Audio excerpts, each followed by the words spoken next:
ব্যবস্থাপনা হিসাব বিজ্ঞান পরিচিতি।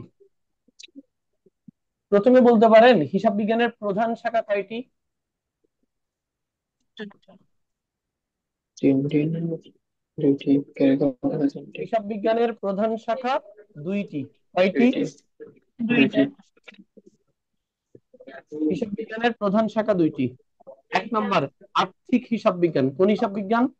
আর্থিক হিসাব বিজ্ঞান। আর্থিক হিসাব বিজ্ঞান। আর এই আর্থিক হিসাব বিজ্ঞানের প্রধান উদ্দেশ্য বাহ্যিক ব্যবহারকারীদের তথ্য সরবরাহ করা। বাহ্যিক ব্যবহারকারী মানে বাইরের ব্যবহারকারী।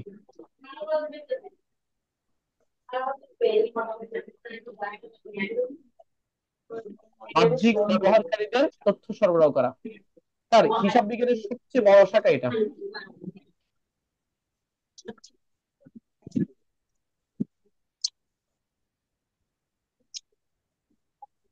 হিসাব বিজ্ঞানের যত ডেবিট ক্রেডিট, জাবেদা, খতিয়ান, রেওয়া মিল, অবদান বই, আর্থিক বিজ্ঞান, এই যে চ্যাপ্টার গুলো আমরা চিনি, এটা পুরোটাই আর্থিক হিসাব বিজ্ঞান।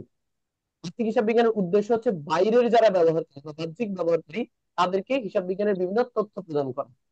হিসাব বিজ্ঞানের প্রধান শাখাকে আমরা বলছি কয়টি? দুইটি। একটা আর্থিক হিসাব বিজ্ঞান, তাহলে আরেকটা কোনটা? দুই নাম্বারটা হচ্ছে ব্যবস্থাপনা হিসাব বিজ্ঞান। দুই নাম্বার ব্যবস্থাপনা হিসাব বিজ্ঞান।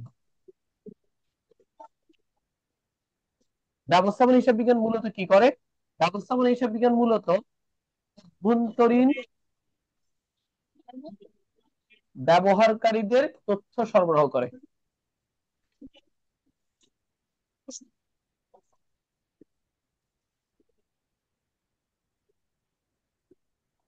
অভ্যন্তরীণ ব্যবহারকারীদের তথ্য সরবরাহ করে।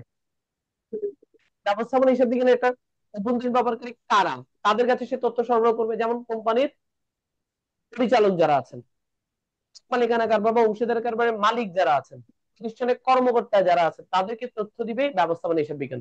ব্যবস্থাপনা হিসাব বিজ্ঞান মূলত বিশ্লেষণ নির্ভর। এই হিসাব বিজ্ঞানের একটা অন্যতম বৈশিষ্ট্য হচ্ছে এখানে ধরাবাঁধা কোনো নিয়ম নাই, ধরাবাঁধা কোনো ছক নাই। ক্লিয়ার? জি স্যার। জি স্যার। আমরা উৎপাদন বা হিসাব বিজ্ঞানের নাম শুনছি। জি উৎপাদন বা স্যার। এই উৎপাদন বা হিসাব মূলত ব্যবস্থাপনা হিসাব বিজ্ঞানেরই একটা অংশ। অংশ। প্রত্যেক বিন্দুর নাম শুনি, এটাও ব্যবস্থাপনা হিসাব বিজ্ঞানেরই একটা অংশ। কারো কারো মতে কোন কোন হিসাব বিজ্ঞানী মনে করেন হিসাব বিজ্ঞানের প্রধান শাখা তিনটি। দুইটা তো আমরা জানি, ওই তিন নাম্বারটার নাম উৎপাদন বা হিসাব বিজ্ঞান। সবাই তো মনে করে না, কোন কোন হিসাব বিজ্ঞানী মনে করে। তাহলে বাকিরা কি মনে করে? বাকিরা মনে করে উৎপাদন বা হিসাব বিজ্ঞান ব্যবস্থাপনা হিসাব বিজ্ঞানেরই একটা অংশ। সবাই ক্লিয়ার? জি জি স্যার। স্যার। আর হিসাব বিজ্ঞানের প্রধান শাখা কয়টি? দুইটি। দুইটা। কারো মতে তিনটি। তিনটা। ওই যে তিনটি কথাটাতে যাবেন যদি আপনি বিপদে পড়েন। কখন যাবেন? বিপদে পড়লে। বিপদে পড়লে মানে আমার কাছে যখন দুইটি অপশন থাকবে না, তখন আমরা অ্যান্সার দিব তিনটা। আর কেউ যদি বলে উৎপাদন বা হিসাব বিজ্ঞান কার অংশ, তখন অ্যান্সার হচ্ছে এটা ব্যবস্থাপনা হিসাব বিজ্ঞানের অংশ। আচ্ছা স্যার, আমরা ক্লাস 9-10 যে হিসাব বিজ্ঞান পড়ছি এটা কোনটা? আর্থিক হিসাব বিজ্ঞান।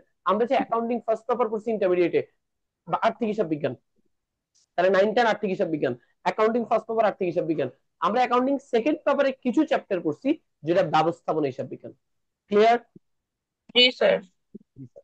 ওকে, আজকে আমাদের আলোচ্য বিষয় মূলত এই ব্যবস্থাপনা হিসাব বিজ্ঞানটা। তাহলে ব্যবস্থাপনা হিসাব বিজ্ঞানের প্রধান উদ্দেশ্য কমপ্লিট। এবার আসেন আমরা একটু ব্যবস্থাপনা হিসাব বিজ্ঞানের একটা পয়েন্ট আছে, বাজেট। বাজেটে যাব। শব্দটা কি? বাজেট। বাজে। বাজেট তো চেনেন আপনারা না? জি স্যার।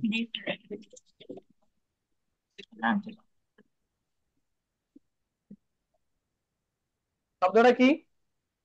বাজে। বাজেট।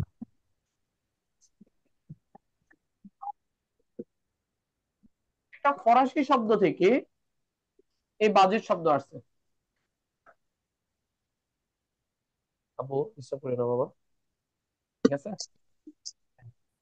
ফরাসি শব্দ এই মানে এটাকে আসলে উচ্চারণটা আমি নিজেও ব্যাপারটা কনফিউজ, এটা কি বগেট হবে, এটা কি বাজেট হবে, কি নামে রাখবো?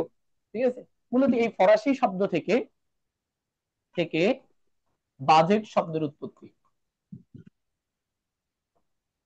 যার অর্থ জি বাবা। আচ্ছা কে বলতে পারবেন এটা অর্থ কি বলেন? পরিকল্পনার সংখ্যাত্মক প্রকাশ। আরে না না, চামড়ার ব্যাগ।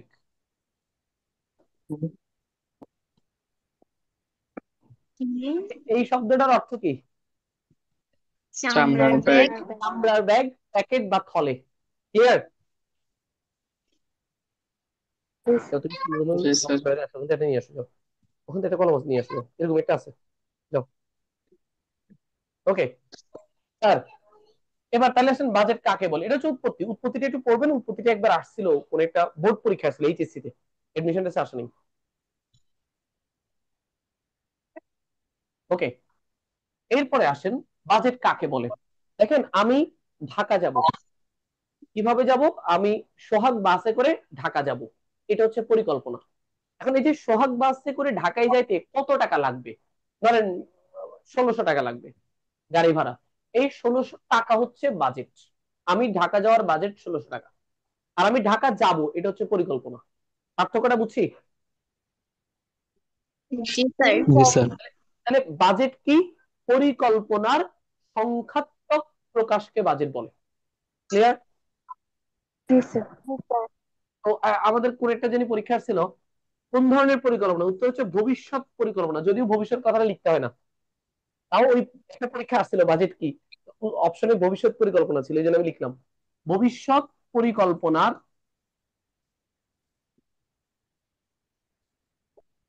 সংখ্যাত্মক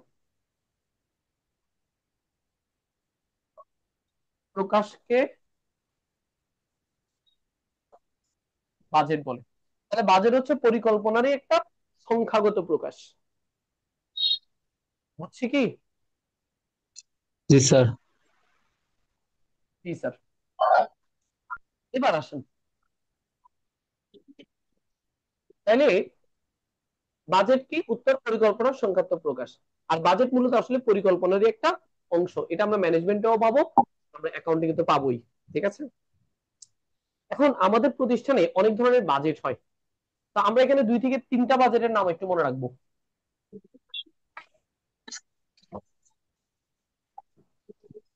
বাজেটের শ্রেণী বিভাগ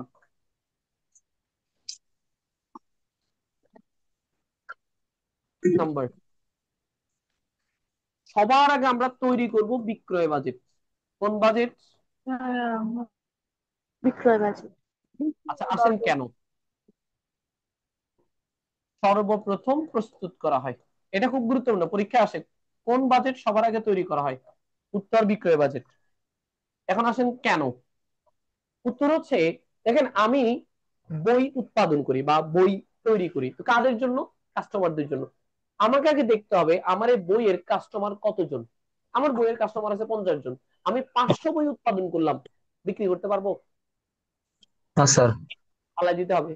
এই জন্য আপনি প্রথমে ঠিক করবেন আপনি কতগুলো বই বিক্রি করতে পারবেন। এই যে কতগুলো বই বিক্রি করতে পারবেন, এটার নামে বিক্রয় বাজেট। বুঝছি কি? বুঝছি। জি স্যার। এক ধরনের বিক্রয়ের চাহিদা ঠিক করা, কতগুলো বিক্রি করতে পারবেন। ঠিক আছে, তাহলে জি পরীক্ষায় স্যার। প্রশ্ন আছে, পরীক্ষায় প্রশ্ন আছে উৎপাদনকারী প্রতিষ্ঠান সর্বপ্রথম কোন বাজেট তৈরি করে? অ্যান্সার কি দিবেন? বিক্রয় বাজেট। বিক্রয় বাজেট। আর কোনো প্রশ্ন? স্যার একবার বলেন একটু। উৎপাদনকারী প্রতিষ্ঠান সর্বপ্রথম কোন বাজেট প্রস্তুত করে? উত্তর বিক্রয় বাজেট। বাজেট। বিক্রয় বাজেট। গুড। যেমন আমি এতক্ষণ যা পড়লাম সেখান থেকে দেখেন প্রিভিয়াস ইয়ার কোশ্চেনে বাজেট নিয়ে অবশ্য কোনো প্রশ্ন হয়নি, এটা নিয়ে কোনো প্রশ্ন হয়নি।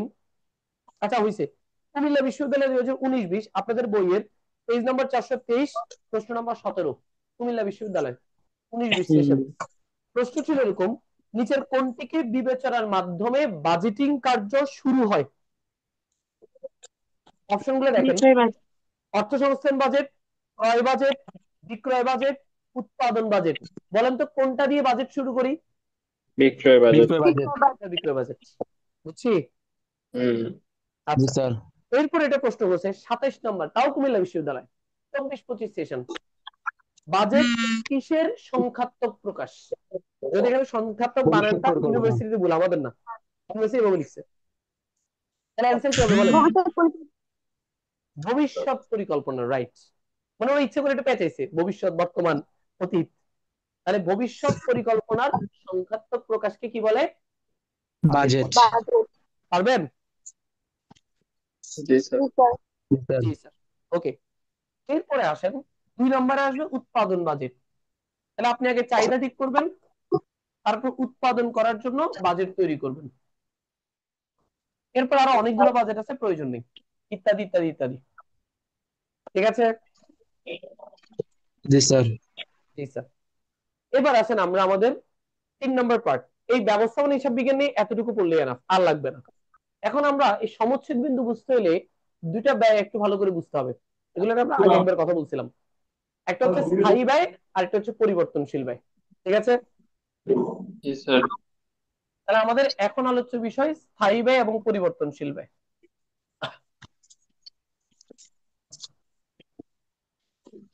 স্যার বাজেট স্থায়ী শেষ। ব্যয়, বলেন বলেন। বাজেট শেষ। জি স্যার। জি স্যার। স্যার এটা কি শুধু উৎপাদনকারী প্রতিষ্ঠানের ক্ষেত্রেই সর্বপ্রথম বিক্রয় বাজেটটা করা হয়, অন্য প্রতিষ্ঠানের ক্ষেত্রে না? সেম, ক্রয় বিক্রয়কারী প্রতিষ্ঠানের ক্ষেত্রে সে আগে বিক্রয় বাজেট ঠিক করবে। আপনি কতগুলো কিনবেন, যে কোনো প্রতিষ্ঠান আগে বিক্রয় বাজেট ঠিক করবে। যারা পণ্য বিক্রি করে তাদের ক্ষেত্রে, ধরেন আমি বিক্রি করতে পারবো 100 কেজি আলু, আমি যদি 1000 কেজি আলু কিনে ফেলি, বিপদে পড়ে যাব না? জি স্যার। তাহলে আমাকে ঠিক করতে হবে আমি কত কেজি আলু সেল করতে পারি। এইটাকে বলা হয় বিক্রয়ের চাহিদা ঠিক করা, যেটাকে আমরা বইতে বিক্রয় বাজেট নামে পড়তেছি। ঠিক আছে? জি স্যার। স্যার জি স্যার। ওকে, স্থায়ী ব্যয়, স্থির ব্যয় ইংরেজিতে বলে ফিক্সড কস্ট।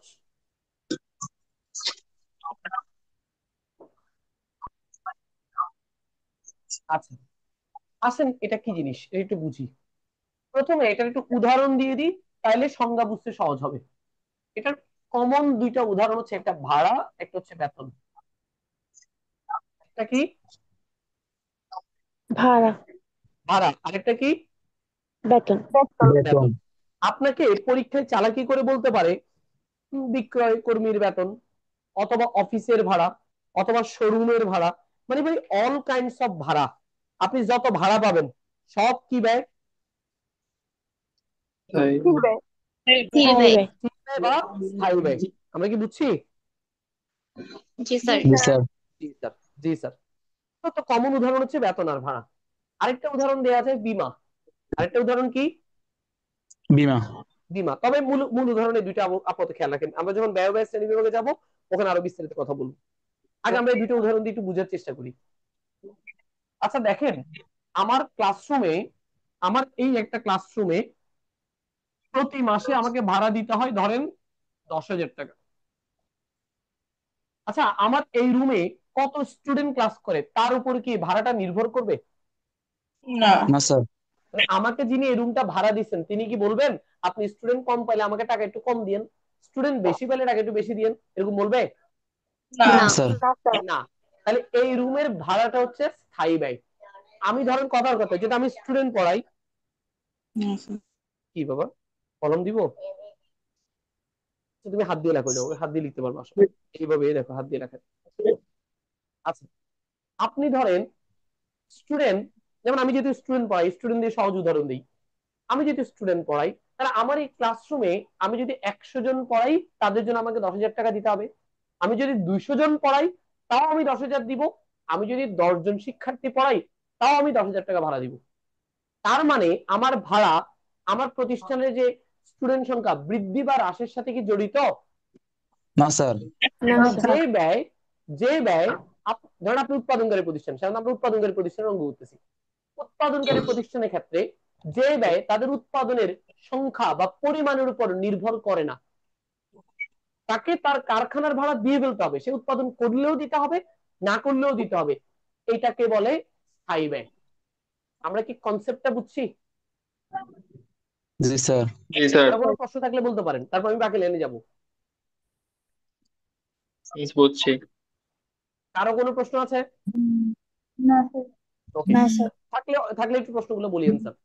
তাহলে স্যার যে ব্যয় আমার উৎপাদনের পরিমাণ পরিবর্তনের সাথে জড়িত না, সেটাই স্থির ব্যয়। আচ্ছা আচ্ছা, এবার একটু চিন্তা করেন তো। ঠিক আছে, আমি তো জমিদারের ভাড়া দিয়ে ফেললাম, মানে আমার বাড়ির মালিককে আমি ভাড়া দিয়ে দিয়েছি 10,000। এবার আমি নিজে নিজে একটু চিন্তা করতেছি, আরে আমার স্টুডেন্ট কয়জন? আরে ছোট ছাত্র আসে এখানে লেখালেখি করে ফেলছে, কি রে?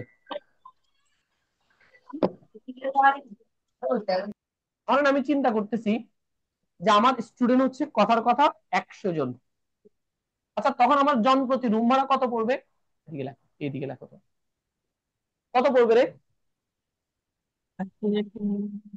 আমার স্টুডেন্ট 100 জন, রুম ভাড়া 10,000, একজন স্টুডেন্টের জন্য রুম ভাড়া কত হবে? 100। 100 টাকা স্যার। 100 কত? 100 100। 100 টাকা স্যার। আচ্ছা 100 ধরেন টাকা। আমার এখানে স্টুডেন্ট যদি 200 হয়, 50 50 টাকা রুম ভাড়া 50 টাকা। স্যার। তার মানে আমার স্টুডেন্টের সংখ্যা বাড়লে জন প্রতি রুম ভাড়া কমতেছে। কমবে, তাই তো? জি স্যার। 10,000 টাকা কি কোনো পরিবর্তন হচ্ছে? না। না না। স্যার। কিন্তু জন প্রতি রুম ভাড়া কিন্তু কি হচ্ছে? কমতেছে অথবা বাড়তেছে, মানে পরিবর্তন হচ্ছে। তাহলে স্যার কাহিনীটা কি? আসেন এবার কাহিনীটা বুঝি। আবু, একটু আসেন এবার একটু কাহিনীটা বুঝি। কাহিনী হচ্ছে এখান থেকে আমি দুইটা সিদ্ধান্ত নিতে পারি। এই ব্যয়টা অলওয়েজ স্থির, এটা স্থির ব্যয়। তো যদি পরীক্ষা প্রশ্ন করে কোন ব্যয় স্থির, উত্তর স্থির ব্যয়। স্থির ব্যয় অলওয়েজ স্থির থাকে।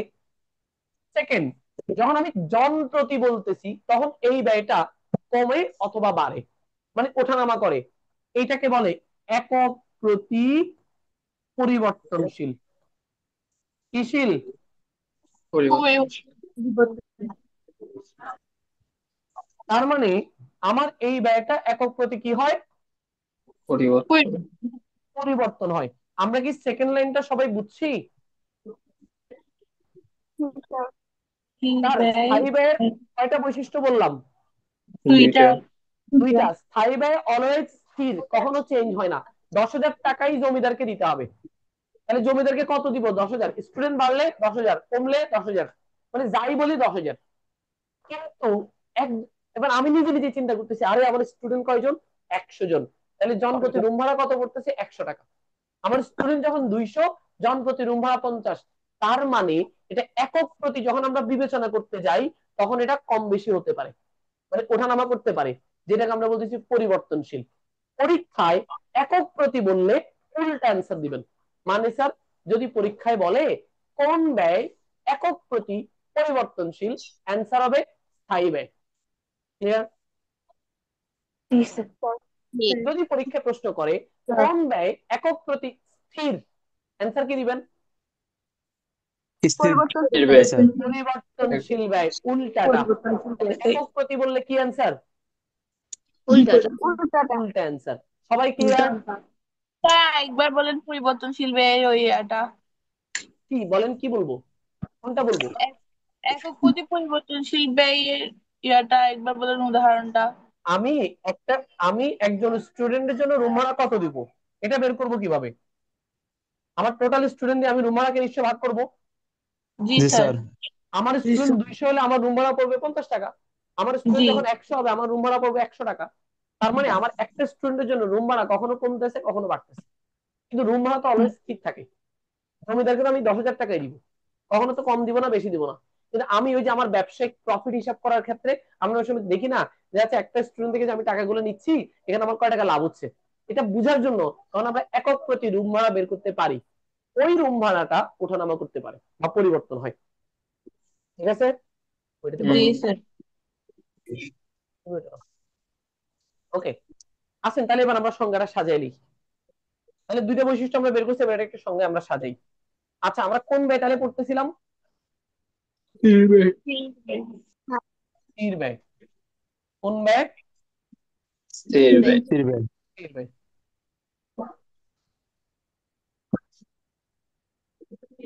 উৎপাদনের পরিমাণ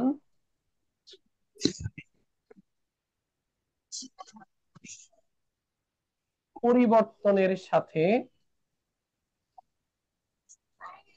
উৎপাদনের পরিমাণ পরিবর্তনের সাথে যে ব্যয়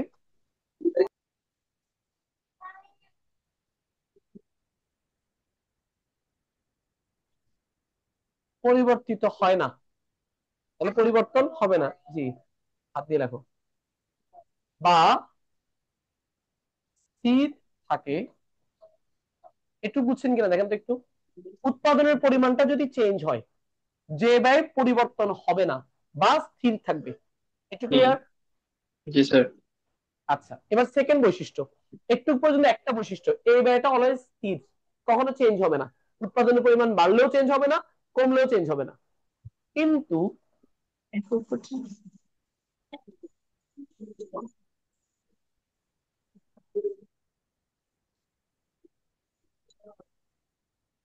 একক প্রতি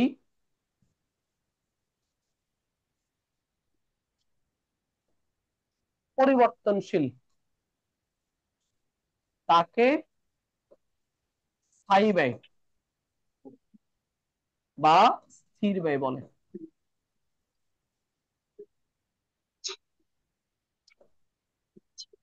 তার দেখেন তো বুঝছেন কিনা। স্থায়ী ব্যয় নিয়ে আমার আলোচনা শেষ।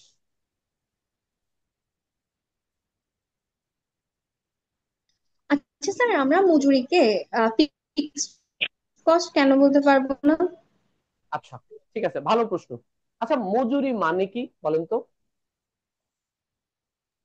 যেটা মজুরি শ্রমিক মানে হচ্ছে শ্রমিককে আমরা রাইট। আচ্ছা, আপনার শ্রমিক কখন লাগবে? যখন কোনো কিছু শ্রমিক উৎপাদন করব। যখন আমরা কোন উৎপাদন করবো। আচ্ছা, উৎপাদন বাদ দেন, না আমার কোচিং এর ক্ষেত্রে বলি। আমি যখন আন্দোগিল্লা থেকে অনেকগুলো বই আনবো, এগুলো চারতলায় উঠানোর জন্য তো শ্রমিক লাগবে, তাই তো? জি আচ্ছা আচ্ছা, আমার বইয়ের কোয়ান্টিটি ধরেন 1000, একজন শ্রমিকের ধরেন ক্যাপাসিটি হচ্ছে সে 200 বই তুলতে পারে, তাহলে আমার কয়জন শ্রমিক লাগবে? 5 জন স্যার। 5 জন। আমার যদি বই 2000 হয়, 5 জন দিয়ে হবে? না হয়ে যাবেন? না স্যার, কয়জন লাগবে? 10 জন স্যার। তার মানে আমার পরিমাণ যখন চেঞ্জ হচ্ছে, এটাকে আর এক থাকতেছে না, চেঞ্জ হয়ে যাচ্ছে। চেঞ্জ হয়েছে স্যার। এটাই, এই জন্যই মজুরি পরিবর্তনশীল, স্থির না। ক্লিয়ার মেজাবিন? প্রশ্ন করছেন কে? মেজাবিন? ক্লিয়ার? আচ্ছা জি আচ্ছা, স্যার। তাহলে স্যার, হ্যাঁ জি আচ্ছা স্যার। তাহলে স্যার বেতন কিভাবে স্থির?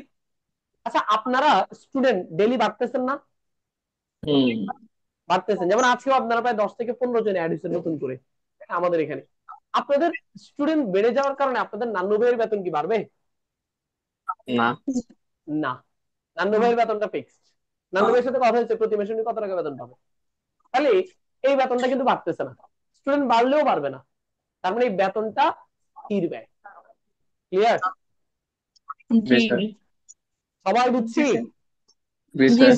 আচ্ছা স্যার, আপনি স্থায়ী ব্যয় পরিবর্তনশীল ব্যয় আলাদা করে জোর দিচ্ছেন কেন? অনেক বেশি প্রশ্ন আসে স্থায়ী ব্যয় পরিবর্তনশীল ব্যয় থেকে। আমি একটা উদাহরণ দিই আপনাদেরকে।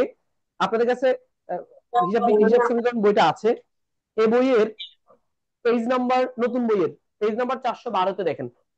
এটা এই বছরও আসছে, শুধু এক জায়গায় না, এটা এবছর ঢাকা বিশ্ববিদ্যালয়ে আসছে, কুমিল্লা বিশ্ববিদ্যালয়ে আসছে, জিএসটি তে আসছে। অথচ এই প্রশ্ন এর অনেক আগে থেকে ঢাকা বিশ্ববিদ্যালয়ে আসতেছে। পেজ নাম্বার 412, প্রশ্ন নাম্বার 1। বুঝছেন? জি স্যার। এবং এখানে দেখেন 1 নম্বর 2 নম্বর দুইটাই স্থায়ী ব্যয় পরিবর্তনশীল ব্যয় রিলেটেড প্রশ্ন। মানে ঢাকা ইউনিভার্সিটি এই যাবৎকালের প্রশ্ন আসছে 3টা ব্যয় চ্যাপ্টার থেকে, সেখানে দুইটাই স্থায়ী ব্যয় পরিবর্তনশীল ব্যয় রিলেটেড। স্থায়ী ব্যয় পরিবর্তনশীল ব্যয় মূলত ব্যয় ও ব্যয়ের শ্রেণী বিভাগ চ্যাপ্টারের আলোচনা, কিন্তু এই চ্যাপ্টারে তাহলে আনলেন কেন? এই চ্যাপ্টারে এই দুইটা ব্যয় জানা ছাড়া আপনি সমুচ্ছেদ বিন্দুটা বুঝতে পারবেন না। ক্লিয়ার? জি স্যার। জি স্যার। আমি আর একটা পয়েন্ট আলোচনা করে আজকের ক্লাস শেষ করব, বাকি অংশ আমরা নেক্সট ক্লাসে আলাপ করবো ইনশাআল্লাহ। স্যার, অনলাইন ক্লাসগুলোর উদ্দেশ্য তাড়াহুড়ো করে চ্যাপ্টার শেষ করে না। অনলাইন ক্লাসগুলোর উদ্দেশ্য হচ্ছে আমরা যাতে স্মুথলি মাথা ঠান্ডা রেখে যতক্ষণ সময় লাগে, যত প্রশ্ন আছে মনের ভিতরে যা প্রশ্ন আছে করবেন। আপনার প্রশ্ন শুনে যদি আরেকজন হাসে, আপনি ভয় পাবেন না, টেনশন করেন না, প্রশ্ন করবেন। আমি সঠিক অ্যান্সারও দিতে পারি, ভুল অ্যান্সারও দিতে পারি, কোনো অসুবিধা নেই, তাও প্রশ্ন করবেন আপনি। ঠিক আছে? জি স্যার। জি স্যার। গ্রুপে কেউ একজন মেসেজ দিচ্ছে, দেখেন তো কাহিনী কি। স্যার বলেন। স্যার পরিবর্তনশীল ব্যয় একক প্রতিস্থির কিভাবে? আজকে পরিবর্তনশীল ব্যয়ের আলোচনায় আসবো, দেখি একটু। আমরা এখনো পরিবর্তনশীল ব্যয় আলোচনা শুরু করিনি, এখন করব। ঠিক আছে, আচ্ছা আচ্ছা ঠিক আছে, ওকে স্যার। চলেন আমরা এবার একটু পরিবর্তনশীল ব্যয়টা বুঝি।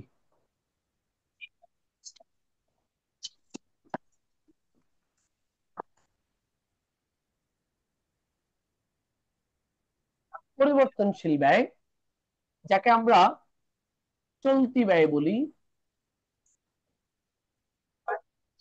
ইংরেজিতে বলি ভেরিয়েবল কস্ট।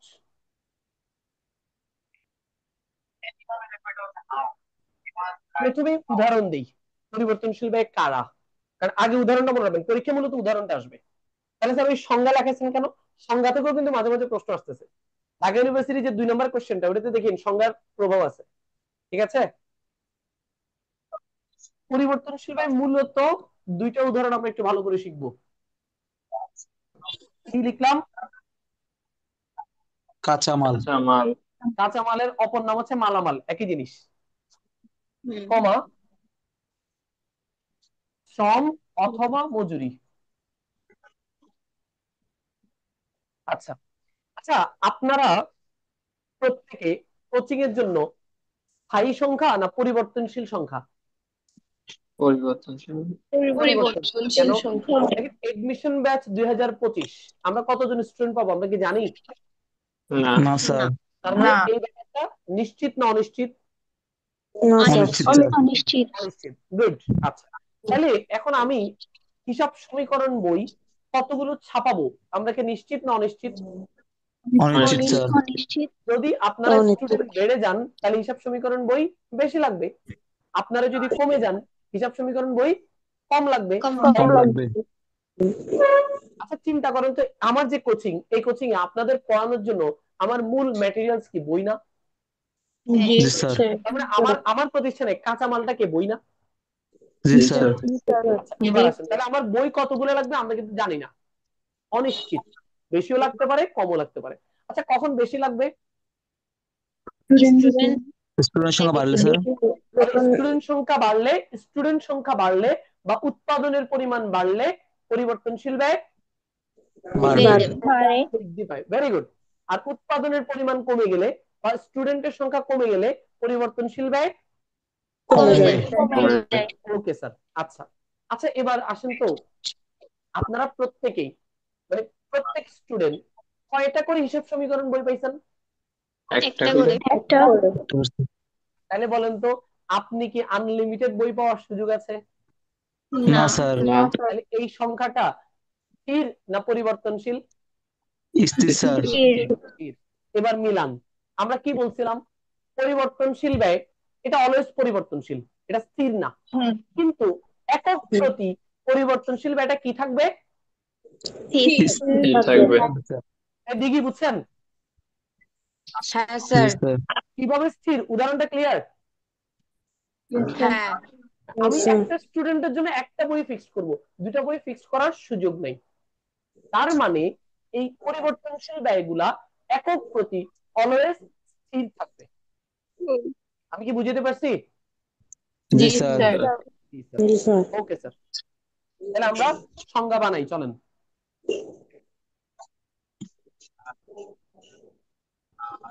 উৎপাদনের পরিমাণ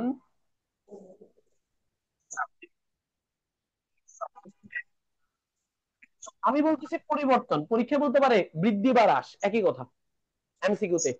আপনি ঠান্ডা মাথায় চিন্তা করেন, আর পরীক্ষা যখন এই ধরনের প্রশ্ন করবে উদাহরণটাকে মাথায় চিন্তা করবেন। স্যার একটা উদাহরণ বলছে, বই, আমার স্টুডেন্ট বেড়ে গেলে বই বেশি লাগবে। পরীক্ষা বলবে উৎপাদনের পরিমাণ বেড়ে গেলে পরিবর্তনশীল ব্যয় হাইপেন, উত্তর বৃদ্ধি। বেড়ে যাবে। বেড়ে যাবে। ঠিক। জি স্যার। জি স্যার। উৎপাদনের পরিমাণ পরিবর্তনের সাথে যে ব্যয়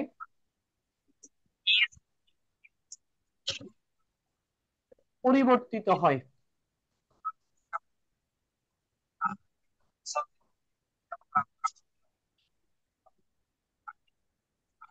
কিন্তু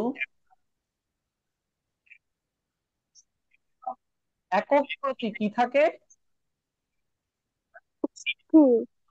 স্থির থাকে, তাকে